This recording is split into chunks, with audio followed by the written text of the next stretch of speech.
કોઈ આશરો ના રહે અને એક જ દેખાય કે માં મેરડી હવે હું તારા શરણે આવ્યો છું, માં તું હોમું જોઈ લેજે, નકન હવે તો મારું પૂરું થઈ ગયું છે મારું જીવન. માં જો કદાચ તું આવી રોમવારે મેરડી બેઠી હોય, આવી ખુખાર મેરડી માં જાગતી જ્યોત બેઠી હોય ને સોલંકી પીઢીની, તો માં તારા શરણે આવ્યો છે, માં સ્વીકાર કરી લેજે, હું તારો દીકરો તારો ભાવિક ભક્ત બનવા માંગુ છું. તો મારા ભક્ત બનવા માટે તમે આવી પ્રાર્થના કરશો ને ખાલી કે માં તારા ભક્ત બનવું છે. અત્યારે ભક્ત ના મોનશો તમે, અત્યારે ભક્ત ના મોનશો, હજુ ભક્ત અસલ બન્યા પણ હજુ એવી પ્રાર્થના કરજો કે માં તારા ભક્ત બનવું છે. તો આવી પ્રાર્થના કરશો તો હું કૃપા કરીશ. અને દેવી શક્તિ કૃપા કરે ને જ્યારે મનુષ્યની એક માંગ હોય કે માં સંસારની વસ્તુ નહીં જોતી, સંસાર નહીં જોતો, માં મારે તારી ભક્તિ જોઈએ, તારો પ્રેમ જોઈએ.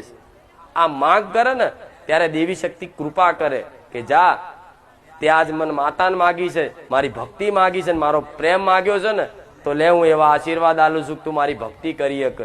અને જેને હું મેલડી આશીર્વાદ આલું ને અને જેને હું કૃપા કરું ને એ જ મને ભજી શકે, નકન મારું નામ લેવાની કોઈની તાકાત નહીં.